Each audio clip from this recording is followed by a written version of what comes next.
and welcome. It's our Confessions podcast. Here's another one, an audio array of terrible tales from the discerning Radio 2 listener. This week's concise collection includes a dangling drawers disaster, a hefty hint of hypocrisy, quite like that one, a Bezzy by-election breakup, and a full-on ferocious foul-up. Who are you going to forgive? Here it all comes. So here's tonight's confession, which comes from nobody at all. It's an anonymous one. There you go, with good reason, as you're going to find out. Dear Father Simon and the Holy Order, I would like to beg forgiveness for a tale of crumbling moral certainty and a lot of shouting. Our neighbour was having lots of work done on his house, and early one morning the builder's trucks were clearly having a problem parking and delivering materials. They were hooting and reversing and dumping their loads everywhere, and it made a horrendous noise. What a ridiculous time to be delivering building materials. This is generally what I was shouting in my house. Now, I wasn't quite dressed, so I pulled on some jeans, etc., and went to see if he wanted me to move my car. I was, I admit, a touch agitated with the builder because I was worried that my car might get damaged. So I suggested we would all have moved our vehicles out of the way if we'd actually been asked it in the first place. Hey, council, hey, building companies, how about talking to us and letting us know what's going on? At this point, the builder pretended to be lovely and very understanding about my concerns and reassured me that this was the very last delivery and he'd be able to get on with all the building work now so the materials would reduce and there'd be no more trucks making lots of horrible noises and blocking the road. In my defence, I have to say that this was all extremely early in the morning and we were very fed up with all this kind of thing happening for a long time. Has this happened to you, Simon? Because you're acting very... Some capital letters. Oh, okay. See? Which I think means shout if you can. I felt that we were always being taken for granted, so I must say I was a bit curt with this man when I spoke to him. I told him this wasn't good enough, and he pretended to be very embarrassed and awkward. He was a good actor, this one, and even managed to blush. But he didn't fool me. I carried on in my righteous indignation and expanded my rant to encompass lazy builders, half-wits, lorry drivers, building standards these days, council rules, jobsworths, and men in general. This is right. Okay, this is going very well. I'm guessing this is a woman, then. Yes. Yes, I think you're right. Sherlock in the corner. I could see that he was withering a little under this volley of truth, and when I thought I had him where I wanted him, he had the audacity to say sorry.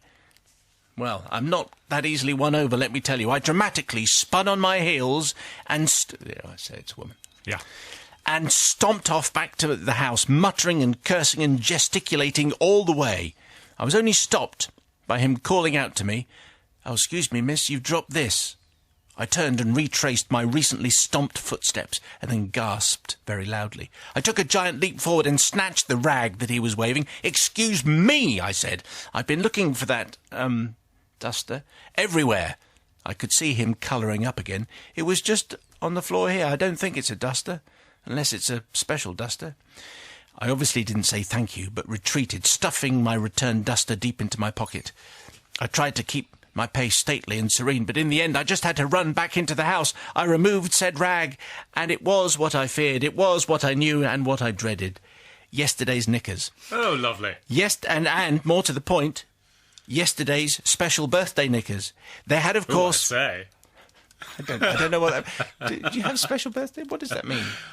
What do you think it means? I don't know. Were they brand new? No, not necessarily. Really? Just nice, Well, you I wear would them say. again. Just Wear nice. them again and again. Nice. Very nice. They had, of course, fallen out of my trouser leg as I stomped and moaned about outside. So Reverend Father, it's very, very interesting. I would like to ask forgiveness for two things. One, for shouting and being awkward when the poor builder was only doing his job. And two, for being lazy and not clearing up properly at night time, which directly led to the poor man's embarrassment as he realised the piece of cloth he was waving at me started life on an exotic counter somewhere. Please leave this confession anonymous. Here we go. Because it is the second time in my life that this has happened. And I don't think I could take any more years of teasing as I've done for the last one. I'm not sure either what you call a serial knicker dropper. Could I be absolved of that too? Well, I don't...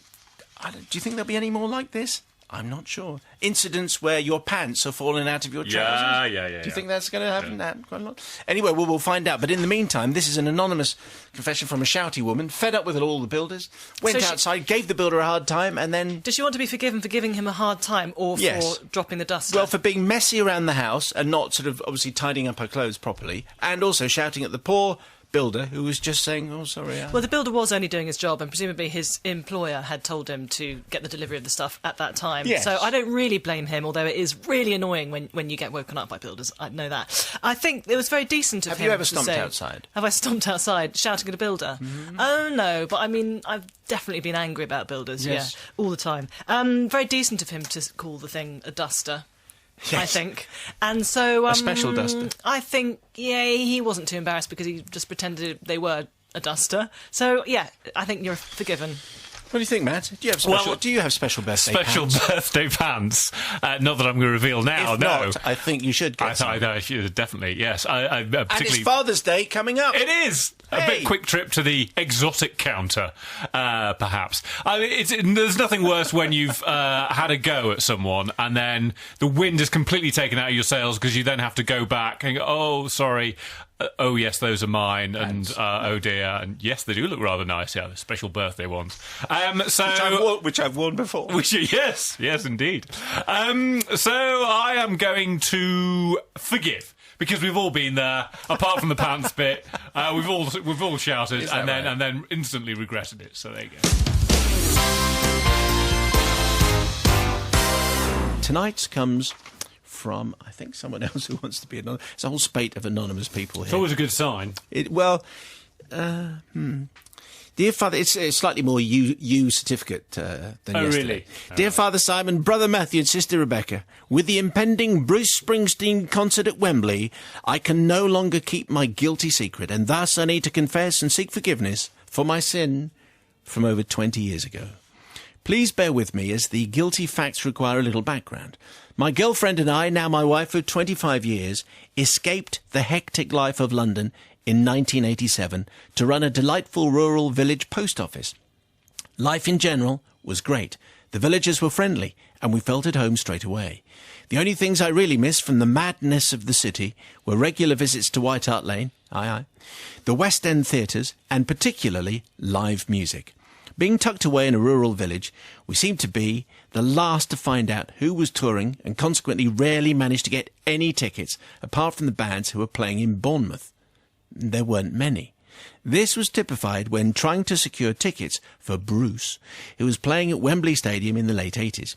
Sure enough, the concert was a complete sellout, but undeterred, I tried some ticket agencies. Yes, they still had a few tickets, but the prices were so absurd, I refused to pay them.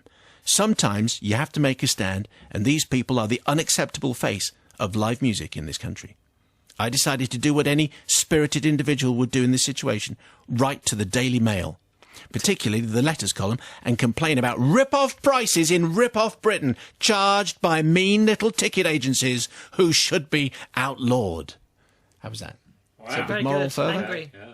Imagine my surprise when a few days later my letter was printed as the lead letter in the Daily Mail. Things got even better when I got a phone call from Harvey Goldsmith's Enterprises Limited offering to sell me tickets for the gig at ordinary prices. Imagine that. What a result. 2 tickets for a memorable concert, the greatest music on earth for a reasonable price. Sorted. Fast forwarding now into the early 90s, I was in my shop early and listening to my favourite radio programme at the time when a competition was announced by the regular DJ.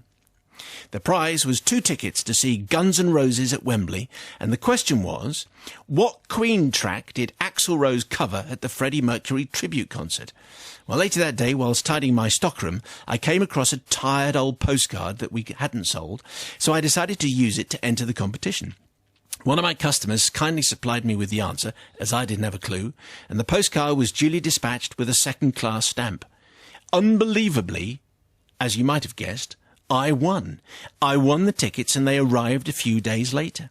This was when my little dilemma began. You see, I only actually knew one Guns N' Roses track, Could I really be bothered to take the 250-mile round trip to enjoy Sweet Child of Mine? The rest of their stuff, I was reasoning at the time, was a little samey, a little relentless, maybe a little overblown. Oh dear. You see, Father Simon, I really needed a new set of golf clubs. Oh, I know what's going to happen. So I sold the tickets to, I'm afraid to say, a ticket agency who gave me a very good price, and I spent the cash on a new set of woods, irons, putters, and a stand bag. How about that?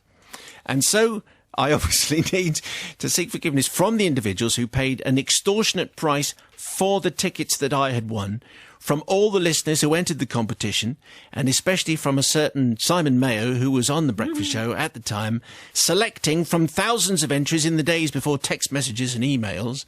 And my chewed-up postcard of the Sir Nabbas giant was royally announced by you on national radio. So...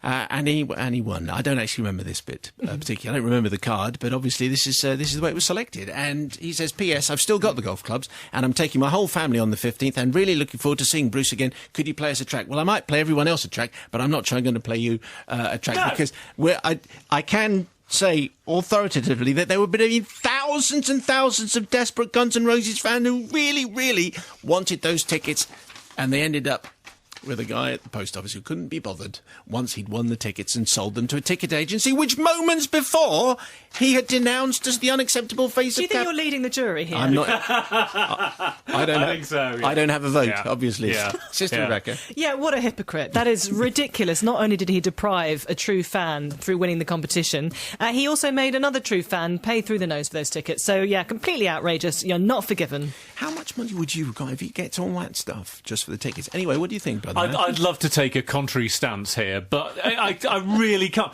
You first of all, you write to a newspaper saying it's a disgrace. Why am I being overcharged for these tickets? These agencies should be made illegal, despite the fact that you were very happy to use them until they started charging a huge amount for the ticket that you wanted, and then you sell a ticket to that self-same agency. Unbelievable. Might have been a different agency. Well, no, for the purposes of my rant, I'm going to say it's the very same agency that he was trying to get his Springsteen tickets for.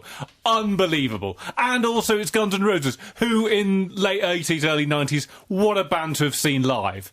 Unbelievable. He should have his Bruce Springsteen tickets taken away. Yes. That's good. Yes. And then we sell them. Give me the guy's name. Give me the guy's name. We'll pass it to Wembley, and then they have like a police thing, checking names against the list. Absolutely, you're out.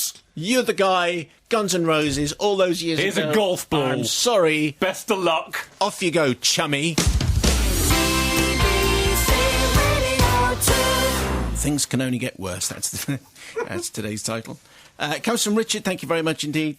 Dear Father Simon and the Caring Collective, I need to get this to you now before it's too late. It's a sin I committed quite recently and maybe even impacted on the news and our democratic process.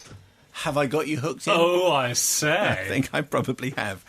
My friend James and I go back many years. We come from the same town and we went to school together. We have many things in common. We both went out with a girl called Mandy in the sixth form. I lasted longer under her spell than he did. We both like long-distance running. We've competed together in many marathons. Our teenage years were spent debating the merits of Aston Villa Football Club and Warwickshire County Cricket Club. These were happy days. James ended up working near me, down here, he says. So we resumed our friendship. Now, there is one thing that we disagree over, and that is politics. He is interested, and I am not. Many pints have been consumed as he tried to persuade me about the case for or against this or against the other. And I'm sure he's right. It's just that I'm more interested in other things. Ale, Formula One and fishing, to be precise. When he starts to talk about how politician X did against politician Y, I just glaze over, which drives him mad. Which is, of course, one of the reasons why I do it. And so we come to the by-election. James was caught up in this particular by-election immediately, volunteering to campaign from the off. He spent many evenings leafleting and going to meetings. He'd called me with exciting stories from the campaign and who he had met whilst knocking on doors. Don't you think this is splendidly neutral so far? Yes, Has it been edited? Everyone's thinking. I wonder which by-election this could be. As polling day grew nearer, he became more and more frenzied. He even took time off work to campaign harder. He sent me a photo of his kitchen table which had lists of streets to visit and piles of leaflets and newspapers that needed to be delivered. It was like a complete military campaign. I just thought, what a loser. But he'd text me updates on a daily basis and I pretended to be interested. And this was my downfall. In the last week, when it was all getting very intense, he asked me to help him out. He knew I wasn't doing anything and I was scrabbling around for excuses. I turned up at his flat and you have to believe me, it was astonishing. You could barely move for posters, magazines and propaganda of all shapes and sizes. The kitchen, the bedroom and the lounge were all replaced with election nonsense. It was as though my friend had disappeared and been swapped for the BBC's Nick Robinson or your own Jeremy Vine. When asked, he could give you a street-by-street analysis of how this whole thing was going to run. But boy, was he frazzled, and therefore not at all like your Jeremy Vine, because he's a dude, says Richard. His wardrobe hadn't changed for a week, and I can tell you he wore the same underwear all the time that I was staying in his flat. And this is why he turned to me one morning and said, "Will you help, please? Just deliver these." And he handed me a pile of newsletters. There were about 200 in all, and a list of streets where they needed to be delivered. They were apparently, and I quote, crucial, vital, massively important swing roads that could make all the difference. And out of sympathy for him, I said yes. He looked so happy. It was as if I'd won him the by-election all on my own. Anyway, I packed them in my case, and I went shopping. My plan was to leaflet these crucial, vital, and important roads on my way back to the station, and I really did mean to. It was just that I forgot. And honestly, I spent too long in a shopping centre at a bookshop and I sort of realised too late that I had to rush for the train. So those leaflets are still in my case and I can't bring myself to chuck them out. I can't tell you whether my lack of leafleting made any difference, as that would reveal too much about the candidate that he was supporting. Did you think that was deft? I thought that was deft. Done. The well ball done. brushed my chest Yes, it did, yeah. and I let it go past. But I can tell you that he will be as mad as hell when he finds out that I didn't deliver the leaflets, which he just has. So forgiveness, please, from James, his party, the voters, and the democratic structures of the United Kingdom. It's Richard's fault. He couldn't be bothered. He was reading about ale, Formula One, and fishing, and maybe in that order. But maybe that's time better spent. Who knows? What do you think? It's basically a friendship story. It's pretty clear that the candidate that James was supporting lost, right? And the question is whether it was a result of the leaflets not being delivered or not. And I think, how much difference does a leaflet really make to a last-minute voter? Well, what's the answer to that question? I don't know. I'm just throwing it out there. That's a rhetorical. I'm throwing it out there Rebecca now, without the answer. I think it was pretty flaky of Richard not to do or just a little bit to support his friend. So I'm not going to forgive you. OK, Mal. I am definitely going to forgive, and that is because I have to confess that in the early 80s, my dad was very politically engaged, and he had me doing leafleting. Oh, right. And I... You threw them in the bin? Well, not in the bin, in a hedge. And they all... And so, and obviously we can't say what the party involved was. They didn't win either. So maybe, actually, this leafleting does have some kind of impact. So this Frankly, party... Yeah. So you let your father down and and everything that he stood for and the But roots you know of your entire family. Democracy is not going to be brought to its knees by me leaving some leaflets in a hedge. Well, certainly not in my view. Does your dad know about this? No, he doesn't. He does now. Yeah, This is very, very Great. good stuff. Okay, sorry, Dad. OK. Confession time, and here's Michael's. And there's a culinary one for Thursday. It seemed appropriate. We have the busiest and most crowded collective here. We got. Sorry about that. We have Rebecca, we have Alan, we have Matt, we have Nigel, all ready to go and pronounce on this from Michael. Right. Father Simon and the Holy Collective. This is a true account. Some of my friends know this episode, but nobody else until now. It's 2009. It's a cold Sunday morning. The children were away on sleepovers and at the grandparents'. My good lady and I were having a lovely, lazy, relaxing Sunday morning lie-in. The radio was playing, the papers had arrived, and the coffee was good. This sounds like a Michael Ball, Richard Madeley promo. That's what that sounds like. Yeah, at this stage. We got to the point where lunch was approaching, so I took the lead. I suggested that I pop off to the supermarket, which is a 5-minute walk, to grab some food, and we'd have a nice, relaxed lunch. Great, says the good lady wife. I'll have a shower, and I'll see you soon. So I walked to the shop, and I decided I'd buy some new potatoes, some fresh vegetables, and a ready-cooked hot chicken. Simple enough for my limited culinary skills. Purchase made, I returned home with a spring in my step. I walked into the house, met by a shout down from upstairs from the wife. "I'll be down in a bit," she says. "No problem," I'm shouting back. "I'll sort lunch." So I put the veg on to boil, and I placed the cooked chicken on the kitchen worktop. I cut away at the middle of the foil-lined bag that keeps the chicken hot. I peeled open the flaps and stared in horror at what was before me. It looked like a deformed carcass, as if its chest had imploded. It could possibly have been in a fight and lost badly. I was struggling to see how I could possibly get any meat from this specimen. It was the most pathetic thing I had ever seen. As if released from a trance, I jumped as my wife shouted down, "Is everything okay?" Startled, I said there appeared to be something wrong with the chicken. "Well, take it back then." I made her into a bit of a battle axe. Yeah. Anyway, let me explain. When it comes to returning faulty stuff, I am, says Michael, a bit of a wimp. I just don't like the hassle or the confrontation. Wrong, I know, but that's the way it is. However, suddenly feeling brave and not wanting to disappoint regarding lunch, I closed the bag, picked it up and headed back to the store. With my ire growing with every step, I was ready to speak up, to right the wrong I had been served. How dare they sell me something as rotten as this, a scrawny, meat-free wastrel of a chicken. I entered the store, approached customer services and demanded to see the manager. I was quickly informed that he was not available. Would the assistant manager be okay? I said, splendid. So the assistant manager was a lovely, unassuming young lady. I began explaining about the less than satisfactory chicken. As I spoke, I felt a nice, warm feeling of standing up for what's right, for stopping the big stores selling inferior products to the man on the street. I was now in full Churchillian mode, hand clasped to my imaginary lapel. I hasten to add at this point that my voice was at a slightly higher pitch, but I didn't shout or swear or insult the assistant manager. I didn't need to, as I had right and justice on my side. I noticed a small... Would you stop passing notes to each other, trying to guess what happens? Yes. I noticed a small appreciative crowd had gathered as my performance reached its peak. Finishing off with, "It just isn't right," I slammed the counter. Oh, yeah. God, this acting, I love Stood it. proud and content.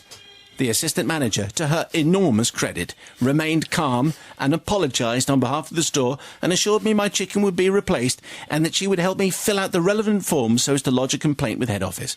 She turned to a member of the customer services team and asked them to fetch a new cooked chicken.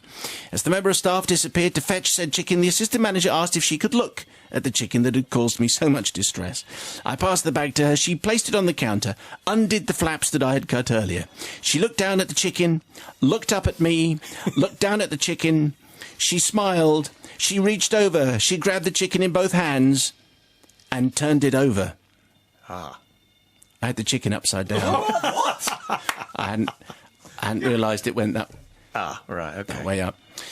So my heart sank and I wanted the ground to open up. I thanked her for her time, picked up the chicken and legged it. All I could imagine was that everyone I passed on the way home knew what had happened and were laughing at me like that. I walked in the house to be greeted by my wife. "Is it sorted?" She's still in the shower, by the way. "Is it sorted?" She went. So then I have to say pride took over. "Yes," I replied. "I showed them what's what. You should have heard me. They can't sell me damaged goods." "Oh, well done," she said. "I'm so proud of you." Oh. So I need to seek forgiveness for accosting the assistant manager because of my own stupidity. She was a credit to her profession. I also seek forgiveness from my wonderful wife, who to this day thinks that I acted with gusto, aplomb and self-assurance. Quite out of character for me. Thank you for your time. Muppetry personified. That's me, says Michael, who couldn't quite work out that the chicken was the wrong way round, and that's why he couldn't see what to do with it. Anyway, says to Rebecca. I thought you were going to say the bag was a bag of bones or something for stock or something like that. Yeah, I don't know. Exactly. I think that's what people would... I'd like to know the contents of the notes that were being passed. Anyway, yes. I can't believe that Michael's never seen an upside-down chicken. I really am amazed by that. So, I mean, you know, for his lack of experience with upside-down chickens, I might not forgive. On the other hand, I think he's already suffered enough, don't you think? I mean, well, the he hasn't suffered it. I don't think he suffered it. He was really embarrassed, and everyone in the shop saw him being so stupid. So I think, on balance, you're forgiven. OK, Venerable Deadly. Yes, I think I'd do the same. The notes, just for your information, I'd written, "What had he picked up?" And Matt, you'd written... I'd written that it was a partridge. So we assumed he picked up a partridge or a poussin or something like that, Yes. really. It's topical. even worse than that, Topical. really. Absolutely. Totally forgiven, I think. No harm done. You gave the assistant manager a chance to shine. You would never get a manager in on a Sunday. Wake up. And your own idiocy you've admitted to, so totally forgiven. Nigel goes next. Yeah, well, I thought actually he'd gone back into the wrong house, and that his naked wife, who wasn't his wife, was going to come out and go, "Oh, what do you?" Oh my! No, but that's please. certainly my. So, but That's Michael what it comes down to all the time. No, isn't it? not every other day. Now, Michael, if I'm lucky, Michael, actually, he is the mouse that roared, and I think I like that, the fact that he thought he could be Captain Courageous and go there and tell them what's what. But he must have been incredibly embarrassed, and they were very good at the supermarket, but that's his local supermarket, and he had to presumably go back there again or do a 5-mile detour to go and shop elsewhere. So on this occasion, Michael, good luck to you, and well done all the stuff. I forgive him. Novice Nige forgives him. Would an upside-down chicken look that weird to you? Would you not think, oh, it's upside down? It's just very odd. Go and cook your own next time, Michael. I think that's the easiest Go and thing cook to your do. own. His brother Matthew knows a thing or two. Yes, I mean, here we go. I'm absolutely with Michael as far as complaining is concerned. I will do anything but complain. I never ever complain. But when it comes to, even I can cook a chicken. And, you know, I can't do anything in the kitchen, but I can cook a chicken. So I'm not going to forgive him because, I mean, apart from the fact that he doesn't recognise an upside-down chicken, I'm not absolutely sure I'd be able to recognise an upside-down chicken. But I can cook a chicken. And for that, you're not getting forgiven.